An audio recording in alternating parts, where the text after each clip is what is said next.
Hey, what's up? How are y'all doing? Hello. This is your girl Diamond, and I brought to y'all somebody that I've been knowing for about 2 years. Yeah, or a little longer, maybe. Yeah, maybe three. Yeah. Um, his name is Troy. Hello.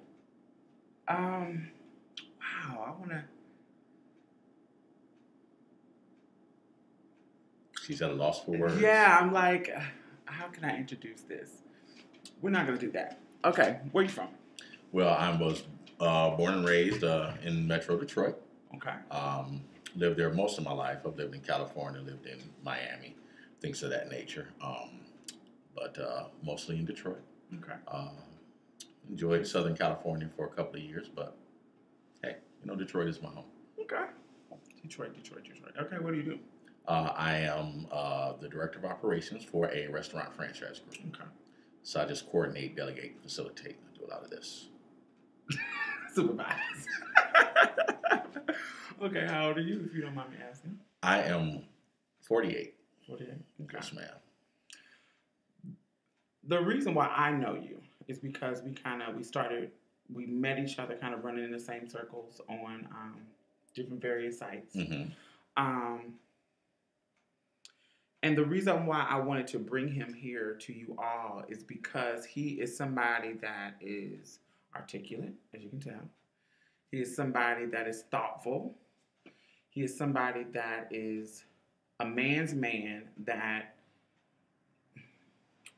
that knows what he wants and he can articulate it. And it's nothing, it doesn't seem put on. And that's why I admire him and wanted him to come here. Well, thank you for that. This is a trans attracting man. Yes, indeed. Is that a accurate? That is an accurate description. Okay, can you just explain to me what your definition of a trans attracted man is? Well, let's see. A long time ago. I'm not gonna say how long ago. I ran into a trans woman. Didn't know she was trans. We didn't really date. We talked a lot on the phone. We spent some time on a stoop. This was back in the '80s. I'll say that. And give me an age reference. Just like, were you late teens, early 20s? I was early 20s. Okay. I was early 20s, and I had no idea that she was trans. When I met her, she was kind of in a situation, and I saw a woman in distress. I helped her out, put on my white hat, the whole 9 yards. She was really suspicious at first, and suspicious of what? Well, what had happened? She was dating a guy who didn't know she was trans. Mm-hmm. He found out. They got into a fight. The cops were involved, but basically the cops let him beat her up, take her purse, and she was just left stranded. I happened to be at work, and I saw her sitting at a bus stop, clothes torn, looking real disheveled, and just something didn't feel right. I stopped. I said, "Hey, seems like you're in trouble." She was like, "No, leave me alone." I was like, "Look, you're in trouble." Blah blah blah blah blah. Handed her my driver's license. Said, "If you get away, you got my license. Here's a business card to where I work. Just let me take you home." Took her home. 6 weeks later, she dropped a bomb on me. And at that point, I was sure of who I was and what I was all about. I had a PhD in coochie, so I thought that I thought I was there. I thought I was in. And it just kind of blew my mind, and I wondered why I was so attracted to this woman, to this young woman, because she was 19. Somebody would ask, like, how somebody could be watching this and they ask, like, how did you not know in that 6 weeks, or did you say 6 weeks or 6 months? About 6 weeks. In that 6 weeks, how did you not know that you were dealing with something different? Well, all I saw was a beautiful woman. In fact, and something that my mom had said years later, because actually when I moved to California, I initially moved out there with her. And she looked like my ex-girlfriend, this girl that I dated in high school. They looked like they could be sisters. Mm-hmm. So there was nothing that stood out. There was nothing that said, "Hey, she's different." It was just an attractive woman who didn't act like the kind of woman that I've dated before. So there was no big deal about that. Okay. Give me a description, like a brown. She was probably, oh, she's about, she'll probably see this. She's at the time, how old is she? I guess she's about 5'9", 5'10". Brown skin, busty, attractive woman. I mean, I had no, and at that point, this was before the Jerry Springers and the Maury's and The exploitation. Right. And even I mean, the internet was in its infancy, so there was nothing that I knew, nothing that would have given me any clues to, what she was or what had happened at that particular time. So you said you had a PhD in coochie. So how did she give it to you? Well, I wanted to take her out. I'd given her my pager number. She had, we would talk. I would, go see her. We would sit on the stoop. We would talk. And finally, one day she said, "Hey, you need to come by. I need to tell you something." And I figured she had a boyfriend and, whatever. And, I was just like, but, I thought I was, going to step to her and everything. And, she told me she was trans. She said, "I'm a transsexual." And I said, "What? What's that?" And I kind of knew what it was at that point, but it was just like, oh boy. Okay, well, see you later, bye. It kind of messed up my head because I was really, really attracted to her, and then a lot of things started making sense why she was so apprehensive and spending some time with me alone and things of that nature. And it took a number of years before we actually ended up hooking up and dating. She's actually the first trans woman who I ever had a relationship with. Okay, so once she told you and you kind of ran off, how did the conversation start back again where you guys were talking? Because I actually ended up running into her, and I had the experience of a trans woman prior to that. So it was like I still wasn't prior to running into her the second time. I still wasn't quite. It took me a while to get. So how did you meet the other girl then? She used to walk past my job to catch the bus every day, and my god brother and I would sit there and we kind of somebody got to say something to her. She was an attractive woman, and finally said something to her.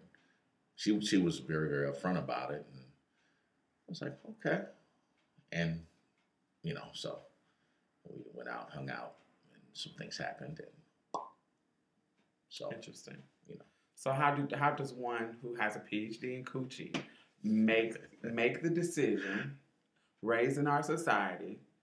How do you make the decision to go and cross this threshold?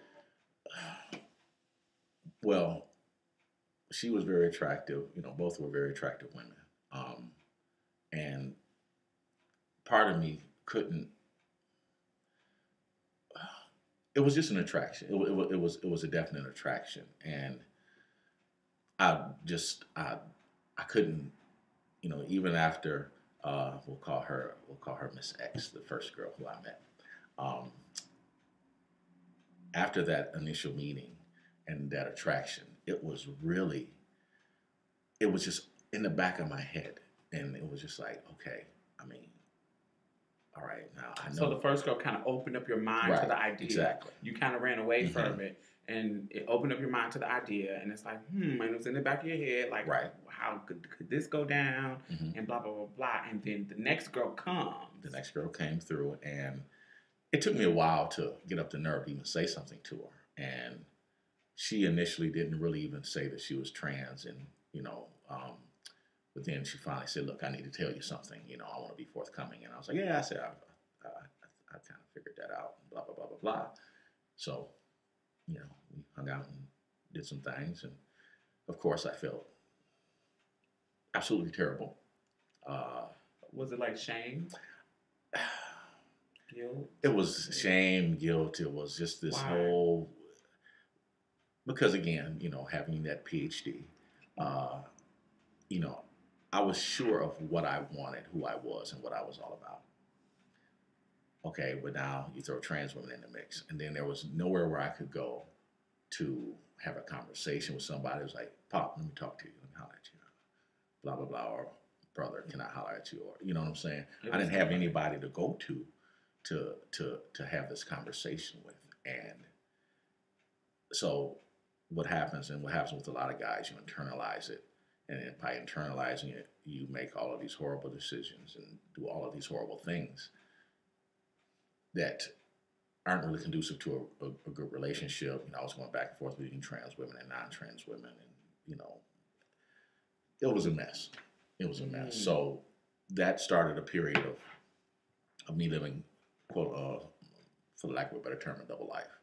I would date, I would date a trans woman, you know, here, but buddy of mine on a topless bar, so I was always in there, and it was just like, ooh, look at me, look what I can do, and you know, then when nobody was looking, you know, that's what I was doing, and that went on for quite a while. It went on for about a decade. I'm just back and forth. I got married twice to the same woman. Why? So you got married. In this decade, do you think that there's a distinction between a player, like a regular player that a regular guy would have dating various women types, fat, white, da da da da, and a guy who is adding that type of woman, adding the trans woman? There's really no difference. I mean, you know, as far as the bottom line, a lot of women use the term tranny chaser, blah blah blah blah blah blah blah. But you know, I've dated a lot of non-trans women. I didn't marry them all. I didn't make them all my girlfriend. There's really no difference. I mean, when you are quote unquote a player, it's still it's all the same thing. I mean, it's somebody who's basically selfish out for his own. I mean, that's the thing that marries the two of them together. Right. So it's not like it's like I'm being a man, and in the process of being a young, immature man with the selfish needs and desires that a young man has, you are just a casualty of that. Well, yeah, and again, you know, for me, it was the early '80s, so there wasn't an opportunity to go anywhere. I mean, I went to the library. I did some research. You know, I'm really cerebral, so I really went to look and to see what was out there. And at that time, there was nothing. The term trans attracted didn't even exist. Of course. So everything that I read, all these terms for us that hardly exist. Exactly. So everything said that I was either gay or bisexual, but I don't like anyone who looks like me. You know, never dated a guy. Like, you know, anybody who's giving you the image of a man. No, I don't. I like things that are feminine, things that are beautiful, things that smell good, feel good, the whole 9 yards. I mean, so reading that stuff took me deeper into this cloud of confusion. You know, making me be even more on the DL, making me be even more just unsure of where I was going and what I was doing. So, and then again, not having an outlet, not having anyone to say, hey, blah, blah, blah, blah, blah, because most guys who are trans attracted are very, very secretive. They're very, very, they don't have, I have a lot of friends. I have a lot of friends who love me unconditionally. I took all of them for granted back then. I always thought that when everybody finds out, you know, XYZ would happen, some bad things or whatever. But none of that happened. It was out of fear. It was fear of society. And fear is a motherfucker. Fear will make you do things that are contrary to who you are and what you want to do. And that was the most, looking back, and some of the things that people have told me, relatives, friends, the best man at my wedding told me a couple of years ago. He said, remember we were sitting in the pastor's office first time you got married? I said, yeah. He said, what did I ask you? I said, you asked me, was I sure? He said, you know, you never asked me why. I said, okay, I'm going to ask you why. He said, because. He said, I knew you was dating trans women then. I was like, he said, yeah. He said, I have been there. He said, that's why I told you, because he was a cop. He pulled out his gun. He said, we can shoot our way out. You know. He said, if you want to leave, we'll leave. He said, if you want to stay, we'll stay and we'll do this. But know that you're my brother and I love you. And whatever choice you make, I got your back. Being in the cloud that I was in and thinking that getting married was the thing to do. Was it like the social thing to do? Well, my brothers were married. All of my friends were married. You know, I got married kind of late.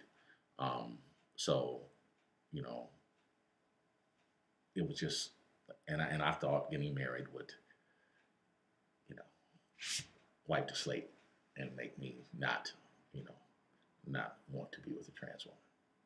But you did love your wife, though. Yeah. Let me say this. I have this theory. I call it the Eddie Murphy syndrome. I know a number of guys who are trans attracted.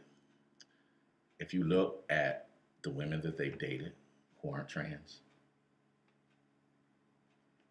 look through a photo. Wow, is she? No, that's my ex-wife.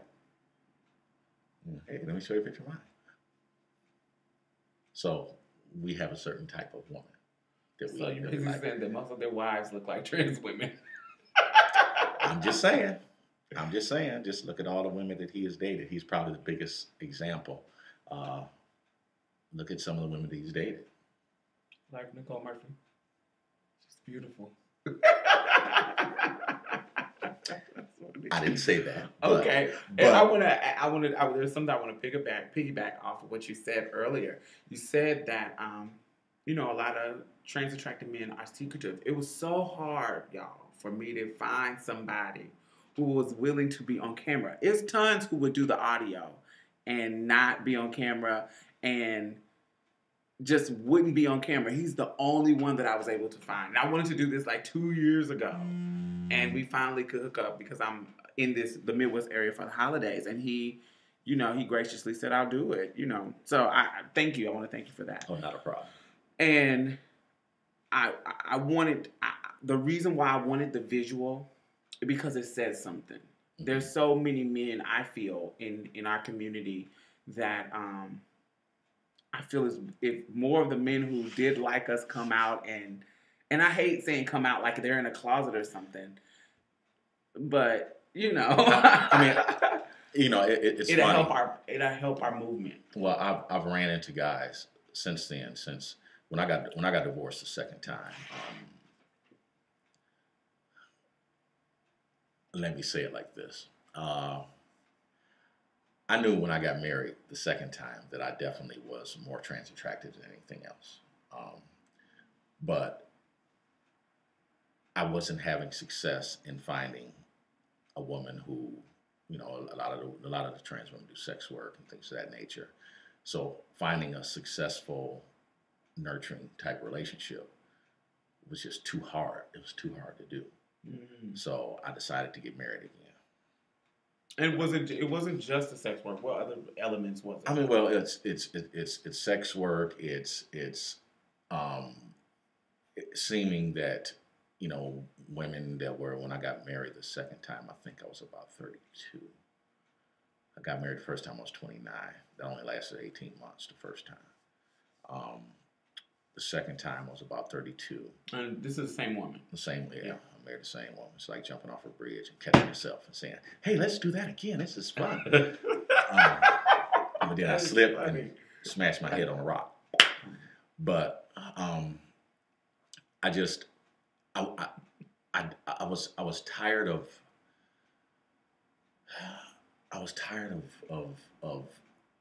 not finding someone who was like-minded. I was tired of not being able to, you know, a lot of religious people talk about finding someone equally yoked. But to me, because I'm not a very religious person, I'm very spiritual, but I don't believe in religion because, you know, religion told us we were supposed to be slaves. So why would I follow religion? But anyway, that's a whole nother story. Different video. But you know, finding someone equally yoked who shares my morals, my goals, my dreams. You know what I'm saying? Finding someone like that really proved to be very, very difficult for me. And in the trans community. Yeah, in the trans community, and I just said, okay, well, just forget it. I'm gonna get married again, and I'm not gonna ever talk to a trans woman. I'm never gonna, never.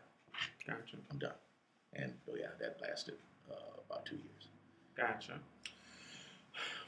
When I wanted you on, I wanted to talk to. I definitely wanted you to be a testament to other men, and to kind of put some normalcy on it, because you're so normal to me. Like, you're normal. Like, you remind me of guys in my family. I've gotten that from some women who I've dated, their family members. It's just like, wow, you're a normal dude. Because what am I supposed to be? But the image for some people is not that. They think like and this is a term I know some of you guys hate that I use, but I don't know me. They think that like we date faggots, flamboyant sissies sometimes, right, and some of us do. Right. Some of us do that. Some do. Mm-hmm. But for the most part, we are the woman in the relationship, and the man is the man. That's usually the case. Now, you have some people, like in any relationship, that changes that dynamic. But normally, the normal in our particular lifestyle is, the trans woman is the woman, and then we date our men.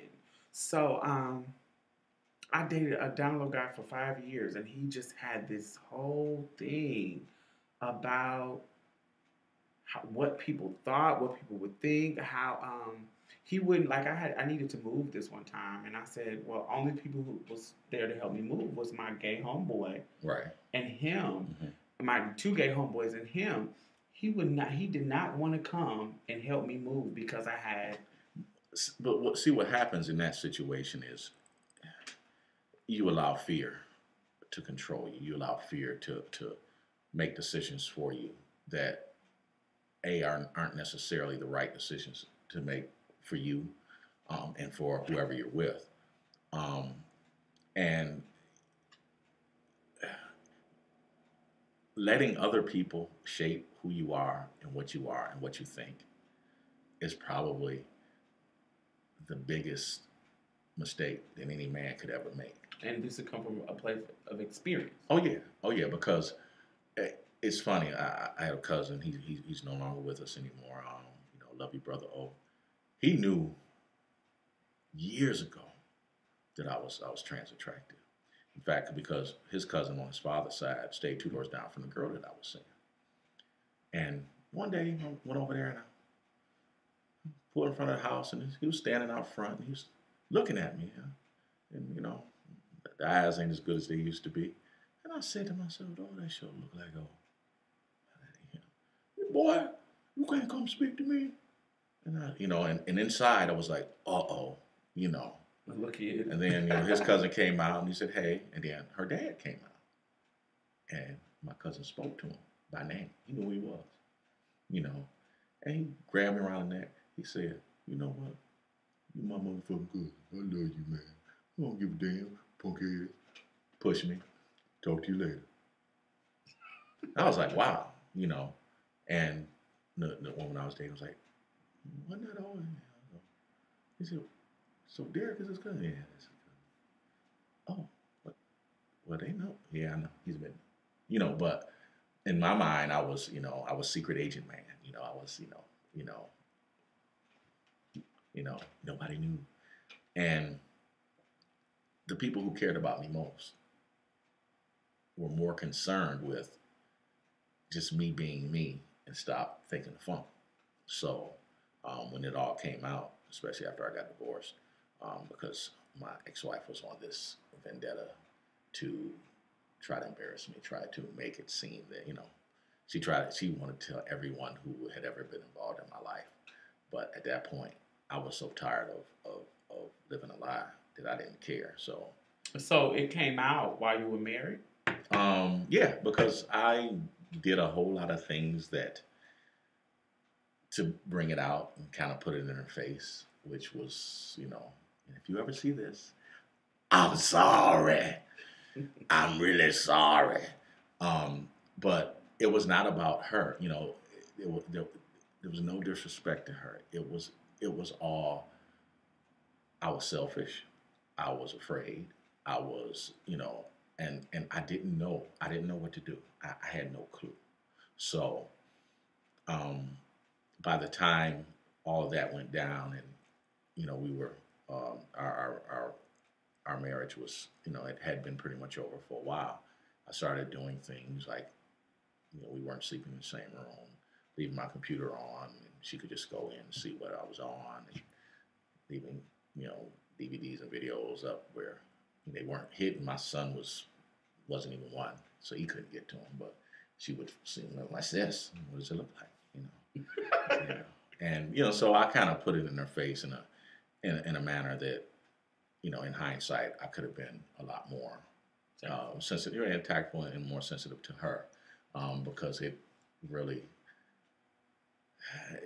about 12 years since we've been divorced, it took almost 12 whole years for us to start having a decent relationship again, because we have a son who's 15. Because I can imagine it made the self-esteem issue. It really could have made her feel inadequate. Yeah. Because how do you compete with that? It's different if you find out your husband likes a woman, a regular woman, but then you have this other type of woman coming into play who may have something that you just don't have, and how are you going to compete with that? And at the time, I really didn't think about that. At the time, I was just, I shouldn't have got married. And I was just tired. It was just like, I cannot do this. I cannot do this anymore. I can't.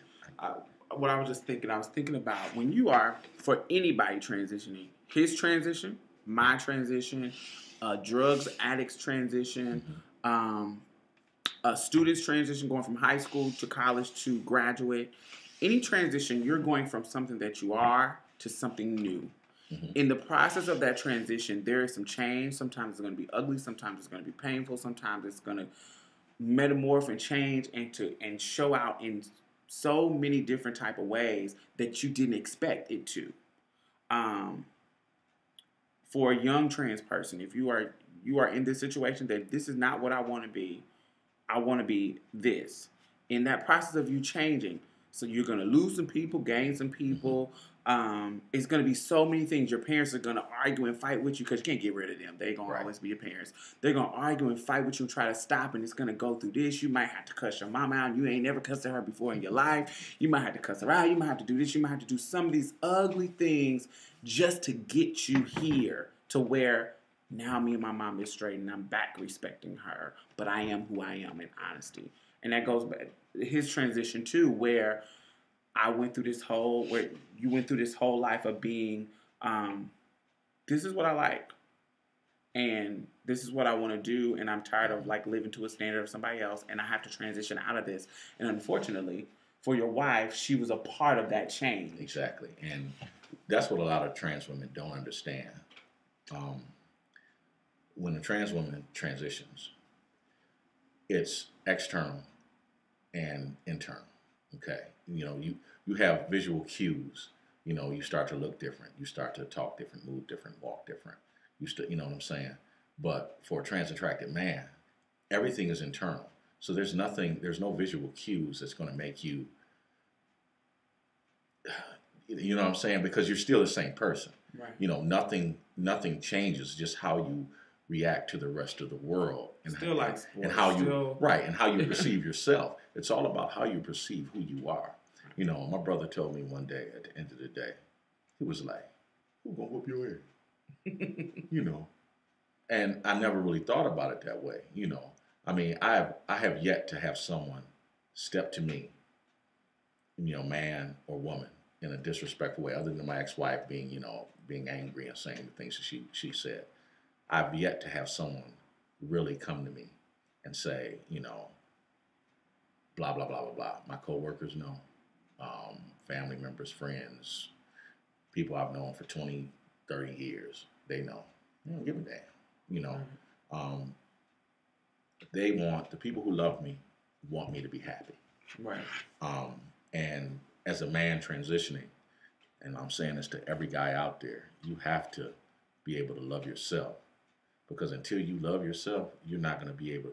I went through a whole lot of relationships that failed miserably.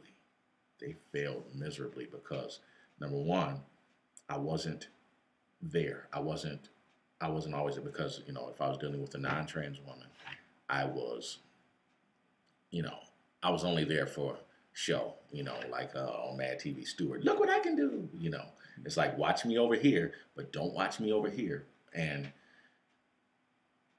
you can't have a relationship with anyone if you're not whole, if you're not happy, if you're not settled in who you are. And it took me really leaving Michigan and actually losing someone who actually, when I was first married, this woman loved me to death. She would have done anything for me. She didn't know that I was married. I kept it a secret for about 3 years. When she found out, it broke her heart. She ended up getting pumped, and she died. I never got an opportunity to tell her that it wasn't about her. I've had the opportunity to go to my ex-wife and say, hey, this was all about me and me being selfish and me being afraid and things of that nature. But I didn't have that opportunity to tell this young lady that I appreciated who she was. I appreciated what she did for me. And I was more or less a coward. I mean, that's the only way to say it. And thinking back, I mean, they say you shouldn't have regrets. I regret that. I regret the fact that I didn't let her know how special she was to me. And that's something that I made peace with. But you still can't go back and change it. And, that lingers in my mind. Gotcha. That makes sense. It's been a lot of times in my younger life where guys were so in my mind, like they were selling me a dream. Like this, I'm older now, a little bit more game. So I can kind of pick up on when, all right, you one of those.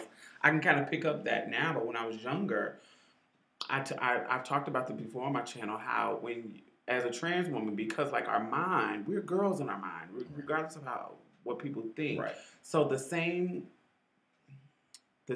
idea, the same like life that the media and stuff sells you to do, you want that for yourself. So that white picket fence, married dog, and 2 kids, you want that, even though it's not possible on certain levels. Like, I can't have babies, I can't do that. Right.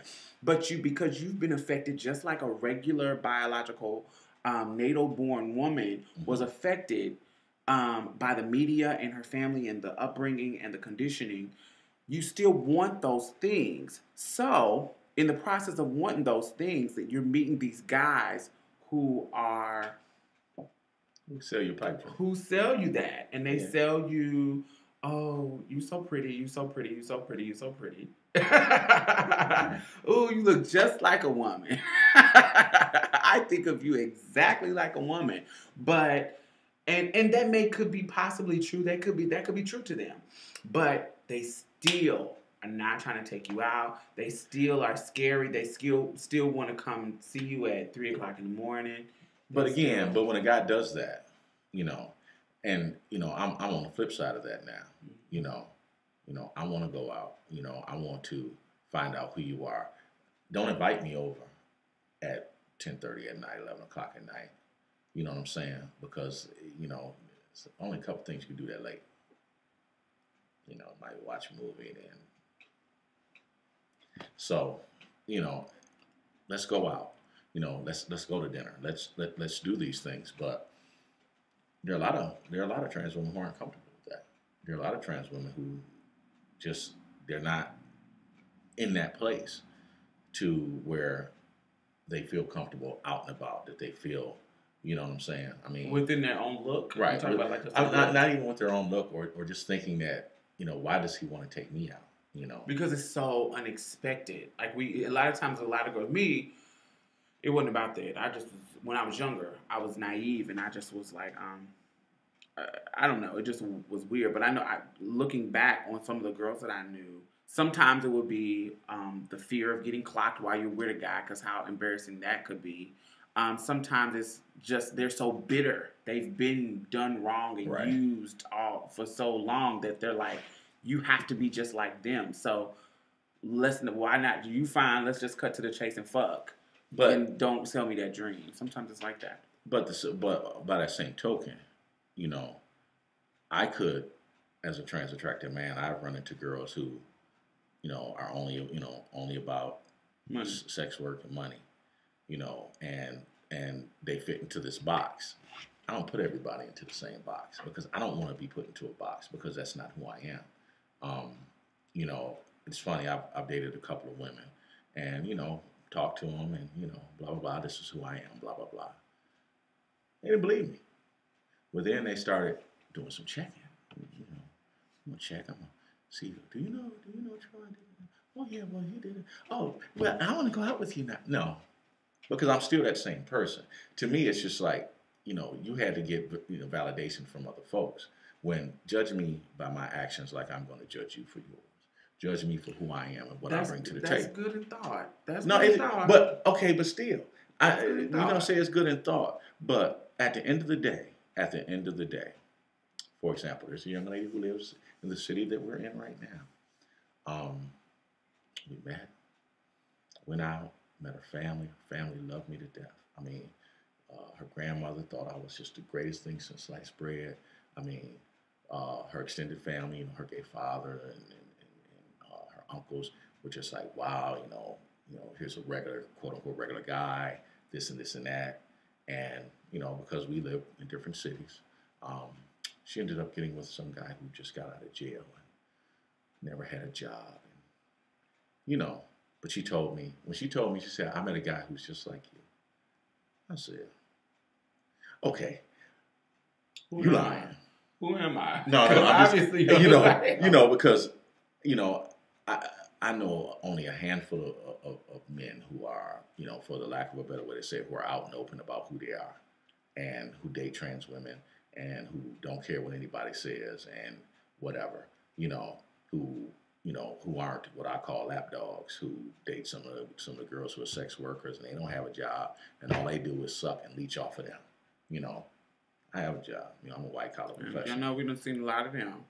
So it's just like when she said that it was a guy like me, I knew instantly that she was, and I was like, you know what? Okay. Went to my phone, delete, Facebook, delete, because I knew. And then here comes phone calls from her extended family and family members and friends. It's just like, we're sorry, we don't know what's wrong with her. And I'm like, you know what? I'm good. And that has happened more than once. But I think that is the problem, that the unsolvable problem when it comes to trans women and trans attracted men. The issue is you guys, the ones who are mature, because you didn't get to this level. No, it's. I mean, you were a player in the beginning in that decade. We talked about. Yeah, so, and I'm sure there was somebody in that decade that you sold a dream to. Yeah. Right. I can't judge you by your action. I have to do that verifying. I have to do these things. But once, and again, once you find out who I am and what I'm all about, what to me, I don't know, maybe at this point, because I'm almost years old, I don't have that. I don't have that time. I don't have that.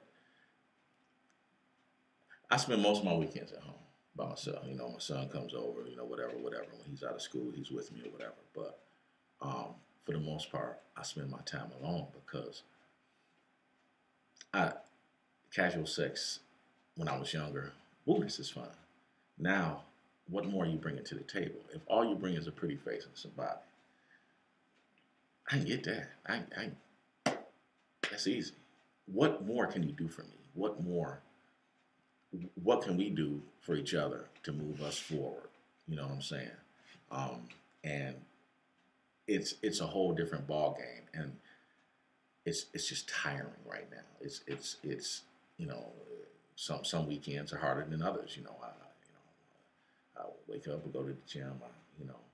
And if my son's busy that time of the day, and I don't see him, I'm pretty much at home chilling. Because there's no one there who I want to bring into my life who I think is going to enrich my life and make me better. Right. And somebody who is going to support me like I'm going to support them. I don't want anything one-sided. I want someone that's just going to be equally yoked with me. And in this lifestyle, it's very, very difficult to find. And that's vice versa. I think that on both ends we have people on our end that feel like that, and your end that feel like that, and it's hard to find men that are equally yoked, that are not lap dogs, that are not broken, and not even trying to be fixed. Everybody is not a therapist, so they can't fix shit. Um, it's so many men out here that are not on that level, and you weren't on that level. No, I wasn't, but so it's hard to tell when you found one. I found a therapist for the most part. They don't know what the hell they're talking about. So, what I did is I started writing because I wanted to look back and see what I was doing and how I was doing and what I was doing wrong. And looking at it and reading it and seeing it on paper versus just trying to talk to someone who really can't connect to where you are and where you're from. I mean, I'm blessed. I have some people in my life who, I have some family members and I have some friends who I can pick up the phone right now if I'm having an issue.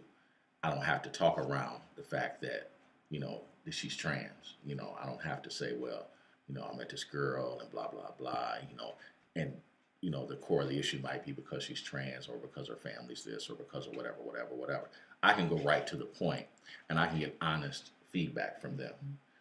When I was younger, I didn't have that. And all I did was internalize it. And when you internalize things like that and you take all that negativity in, it manifests itself in just very, very negative ways outwardly towards the people who you bring into your life. Not necessarily on purpose, but I think it's a definite reaction to not dealing with whatever issues that most guys have and not being able to have an outlet. And most guys just don't have it. And like I said, I'm blessed. I got some friends who right now, I can pick up the phone, dog, ABC, okay, blah, blah, blah. We shoot shit. Have you lost friends? No. I almost lost one when I got divorced. Buddy of mine who I had known for 20 plus years. I had to pick up something from his job, and I didn't get a chance to get over there. So I told him, "Hey, I'm gonna come to the house. I'm gonna pick it up." He said, "Well, my wife, she don't want you to come over." I'm like, "Why? Your ex-wife came over and she said blah blah blah, such and such and such." And I was like, "Okay, delete." Fine. You don't want to be my friend. A couple weeks later, he called me back and said, "Look, man," he said, "I wouldn't have had my bachelor party if it wasn't for you. You've been my friend. You've been my boy forever. Whatever, dog. I'm sorry. So other than that few weeks time period when he and I kind of didn't talk, I really didn't lose anybody. I mean, everybody's still, I'm still Troy. I'm still, the guy that they worked with for years or been their friend for years or, help, their kids and my nephews and nieces or whatever. I mean, we still have that close bond. So, no, but I'm real lucky. A lot of guys don't have that. My parents, I got the greatest parents in the world, mom and dad. Y'all the best. I got the greatest siblings in the world. They support me 1,000%. And I feel bad that I thought that they would be anything other than supportive. That's just scary. It's fear. It's fear. My dad and my ex-girlfriend, who I was with for 8 years, she's trans. Our fathers are the best of friends now. One day my dad, I was over there having Sunday dinner. Dad came home and he's not the biggest communicator in the world. He said, I'm not talking to him about it. Not get it soon. He kissed me on the top of my head, pushed my head, and that was him saying to me, "I got it." And we don't I've need all that never, extra long talk. No, we didn't have to go into this whole, bring out the violin and all that stuff. And so, let me talk to you. I mean, but it was his way of saying, son, I got you and I feel you, and don't worry about me anymore. And I mean, they're still the best friends. Thanksgiving, I saw our parents at our parents' house. They spoke to them or whatever. But again, it's it's fear. And most of the guys, and I can't impress upon you guys out there, until you let this fear go, you are going to not, you can't be happy, and you can lose a lot. My first divorce cost me $350. My second divorce, my wallet still cry from my second divorce. Somebody say marriage, you can hear my wallet go. So, but I took everything that happened to me as a penance. That's how I had to pay for what I had done, because I knew going in that this isn't what I wanted. So, Somebody, I have a trans attracted man friend that I've been friends with for years, and upon knowing that you were going to come, I asked him. I said, "What do you think?" Because I'm coming from my side, mm-hmm. I had my question prepared from my side, and I was like, "Well, what if it was a trans attracted man watching?" I was like, "What would you want him to talk about?" And he gave me a list of things, but one of the things that both me and him agreed that was he wanted to hear your thoughts on, because he's like 28, and he's not open. He's DL, mm-hmm. But he's young and he's coming around. Mm-hmm. And he was saying about we called it drawing the gay line. And what we were talking about is how you have some men who say, if you do this with a trans woman, you're not gay. If you do this with a trans woman, you are gay.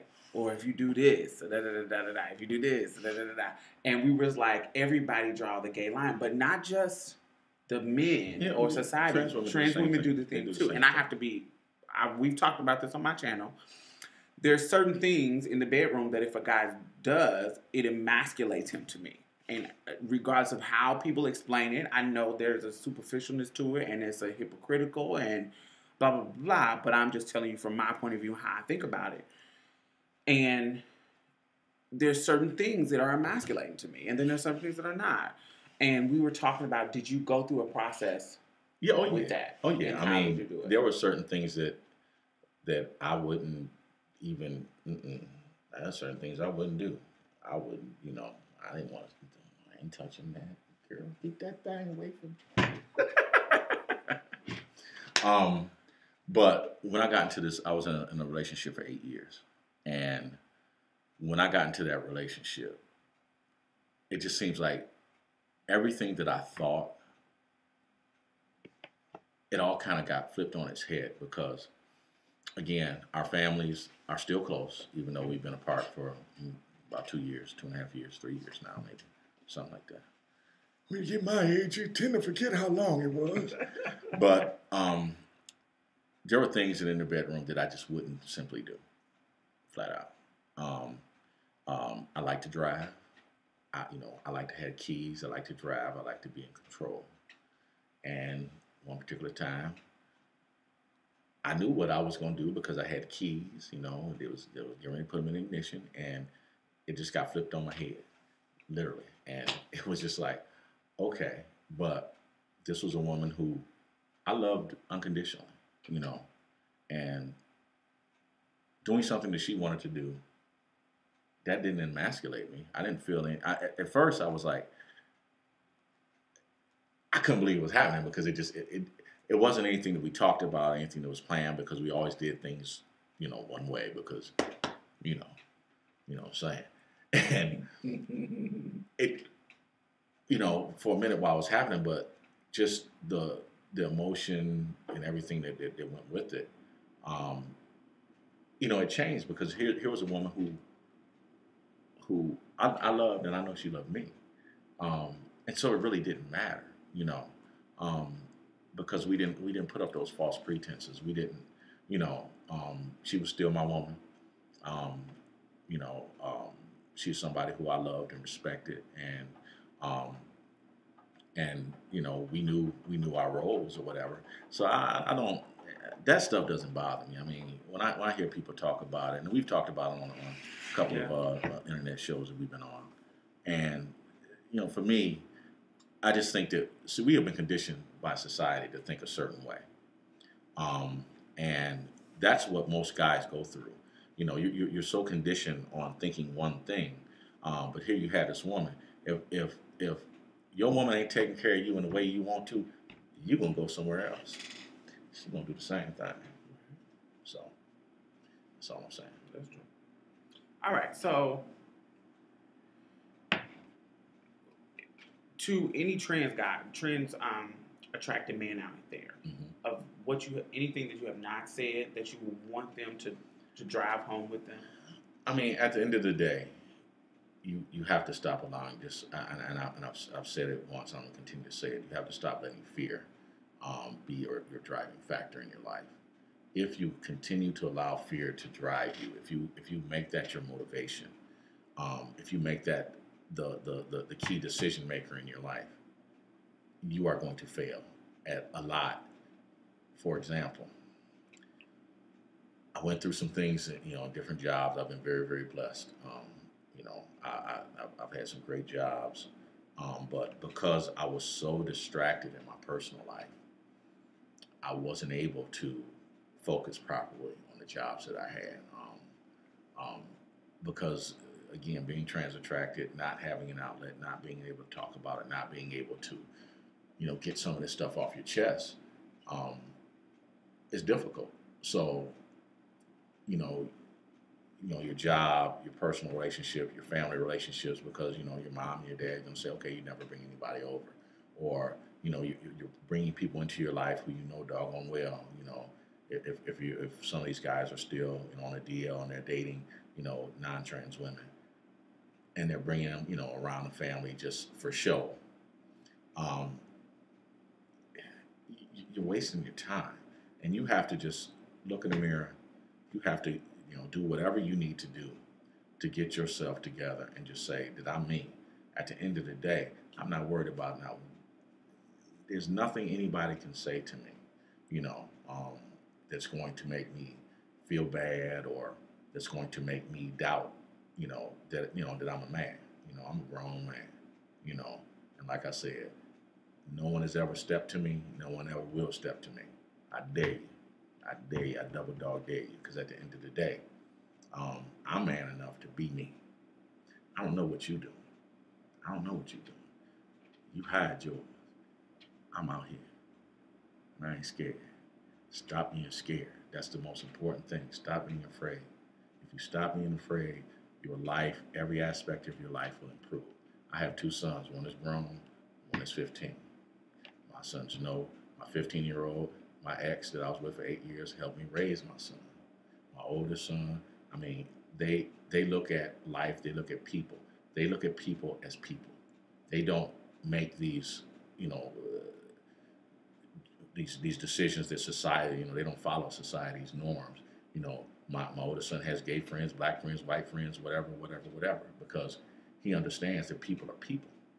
Um, when you put that out there, when you treat people with respect, when you treat yourself with respect, you're going to make your life better. So, guys, y'all just got to do it, and just stop being afraid. So what would you say to trans women? Stop selling yourself short. Stop getting with these guys who don't want to be with you, But listen, one problem that I had in the beginning, I didn't have any, even trying to talk to a woman that I was with, having that conversation that I'm feeling this sort of way or that sort of way about us, or about being trans attracted, or whatever. Most women don't want to hear that, because they kind of feel that maybe, it minimizes their womanhood or things of that nature, and it's their not. Own insecurity, right? Their own security, right? So most men don't say, if we can't talk to you ladies, and most of these guys don't have anywhere else to go, what are they going to do? How are they going to come to terms? How are they going to be able to get this stuff off their chest? They're not. So, ladies, I'm not saying that you have to be a therapist to every guy that you meet, but you may have a guy who everything is okay, but but there's just this one hurdle or these two hurdles that he has to cross so that you can be okay. If you're not going to be that person for him, he's not going to have anybody else. He's not going to be like me. He's not going to have a friend or a sibling or heck, I can call my mom, and talk to my mother about it. Most people don't have that. So if a guy doesn't have you, ladies, if you're not going to be all in, that relationship is doomed to failure. So you have to be a little bit more understanding, but also don't sell yourself short. Stop allowing these guys who you know is on a DL and is only going to call you at 2 o'clock. What you doing? What's up? I just wanted to come and chill, baby. Yeah. Okay. Stop allowing those kind of men in your life because then when somebody who comes through who really, who's really there or to a point where he's ready to make a commitment or to show you something different, you're going to be so closed off because all men are, and I hear it all the time. Well, all men are this, that.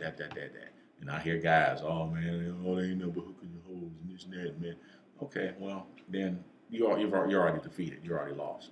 So stop making these assumptions, ladies, about all men. Guys, you need to stop doing the same thing.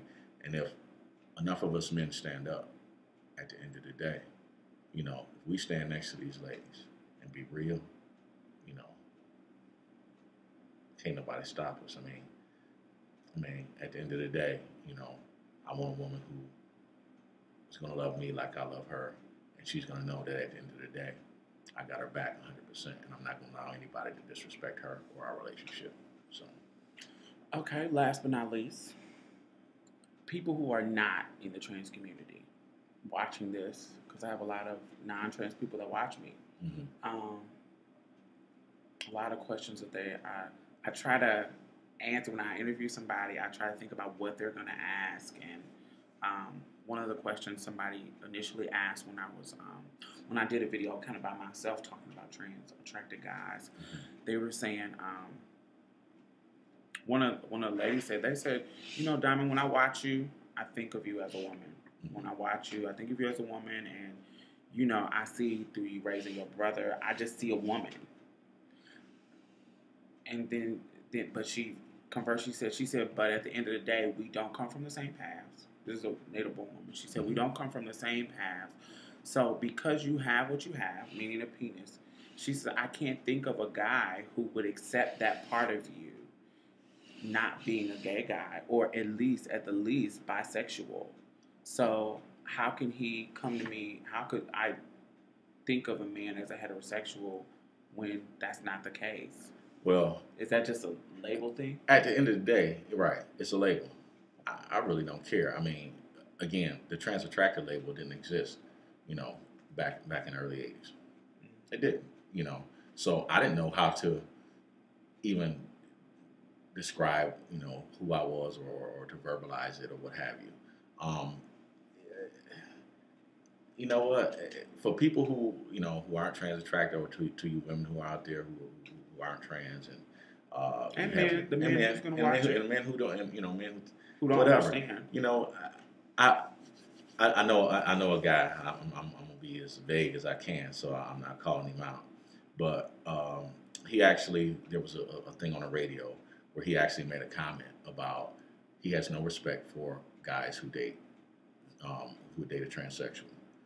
He can spot them out anytime, in whatever. Well, he had hit on my ex-girlfriend a number of times, and he and I were real cool. I actually called him out. I called him out in public. I called him out on the radio. I did it because, he and I aren't cool anymore. But I did it because, number one, first and foremost, I said, so you don't respect me. And he thought that I was joking, and I said, this isn't a joke, because, that woman that you have seen me with, that woman who you always compliment her beauty, she happens to be trans. No. And the other guy on the radio was like, wait a minute. I said, and I told him, I said, my mom. I said, you can pick up the phone and call my mother. You know, so and I said, you saw her because we were in Subway. I said, you saw her in Subway. And we were talking. Yeah, she was. She's beautiful. I said, I like beautiful women. I like beautiful women. Um, whatever, you know, sex, sexual orientation, gender, sexuality, it's not black and white. It's simply not. It's not. It's not. Until I got to that point, the understanding that it's not black and white, that's when I became more comfortable with me because, there's all these different shades of gray, So, you can feel how you want to feel. You can talk about, religion or whatever, but I can talk about a whole bunch of other stuff that can make you just seem like you just crazy. So, just treat people with respect. You don't have to like it, but respect me as I respect you. Because if you don't respect me, I'm going to come after you.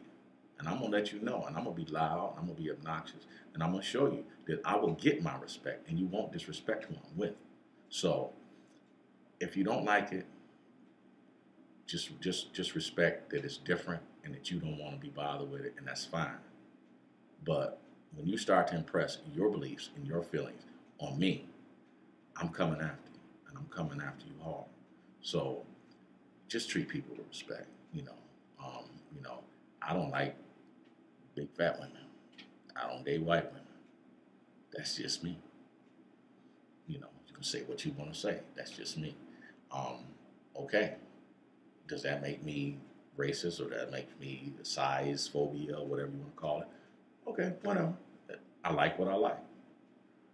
Deal with it. It's about preference. Yeah. I think when you that's what it comes down to respect. Because everybody has preferences, and it's when you demonize that thing that you don't like. Mm-hmm. It's when if I say, I don't date dark skinned guys. All dark skinned guys is ugly, or they too black for me, or that kind of stuff that I hear sometimes from people. I think when you make like it seemed like all of them and when you do that, that's when it kind of becomes negative. But just having a preference isn't a problem. I think what you just said, it's all about respect. I tell people all the time, I said, I have a really nice job where I do a lot of this.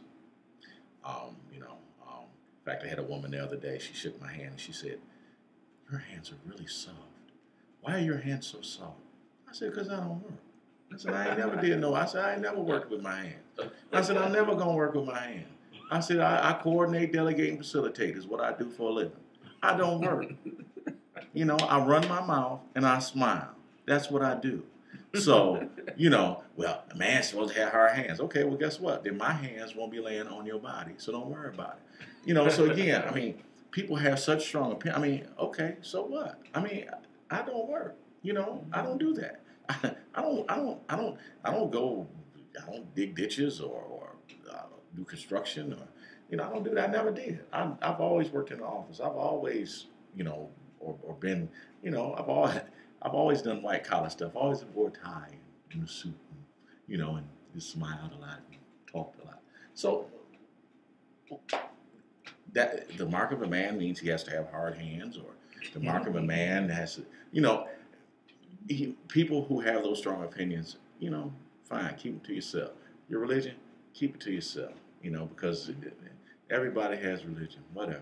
I really don't care. And the whole reason why you have this strong opinion is because of that religion. And that same religion is against what you're doing wrong. Mm-hmm. And you have this, it just ruined my family That'll time. Be a video for another day. That ruined my family time. Anyway.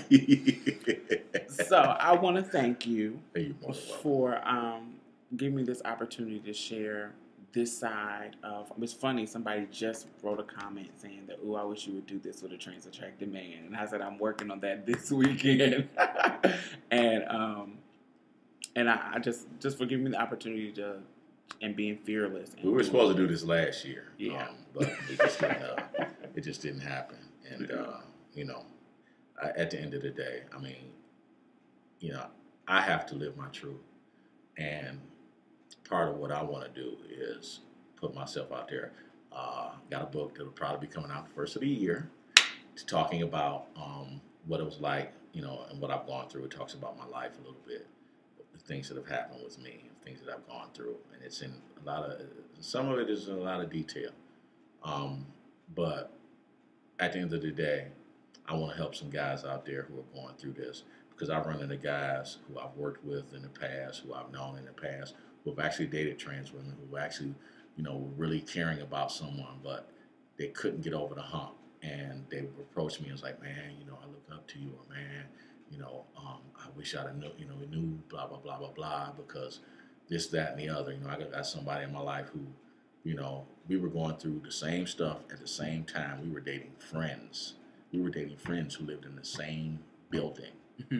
And up until maybe 2001, we didn't know it, and we were both at first girl I talked about. We were at her house in California, and he jumps off the couch and he goes, "This is her." And I grabbed the phone and I dialed her number, because she and I are friends, and we had been friends for years. And she thought, that I was lying, that it was me playing on the phone.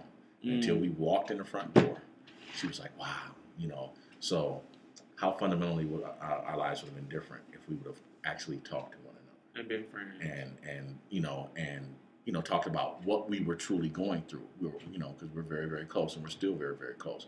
But we never talked about the fact that we were both trans attracted. We never did. We never had that conversation up until about 2000, 2001. And then men, this get deeper, but men don't seem like girls. We seem to have that moment where we want to talk and make little groups so we can talk and get our issues out. Men don't get into that. No, because I can't be talking like that. Don't talk about my feelings. Can't talk about my feelings. I don't have no feelings. I always wondered that, because like my ex-husband, and like we just start talking back again within the next past 2 weeks. And he kind of has opened up about that. He was like, I had so many issues with me being in that type of relationship, but I loved you. I loved everything about you, as far as the type of woman you were, da da da da da. But I just had so many issues, and I wish I had met you years later. But now I have ruined everything. We got so much of this negative history that you won't give me a chance to be back with you. Right, and it's not about, and that's something you ladies don't understand. It's not about who you are. It's not. It's about us. It's about not being comfortable enough in our own skin, and not being through our transition. And once we get through our transition, it's just like that veil is lifted, and it's just like, wow. Because again, at the end of the day, I had so many people who already knew what was happening, but just never said nothing, either A, out of respect, or B, because I didn't say anything to them. And I wasted time. Stop. And life is too short. Life is too short. Me losing Jalen years ago, that really opened my eyes to tomorrow's not promised. So if you don't show the people who mean something to you right now, if you don't show them that you love and you care for them, and you don't talk and you open up, and ladies be open, guys be open and talk, tomorrow they might be gone, and you can never get that back. That's the end. That's true. Well, this is your girl Diamond, and this is Troy. Thank you. You're welcome.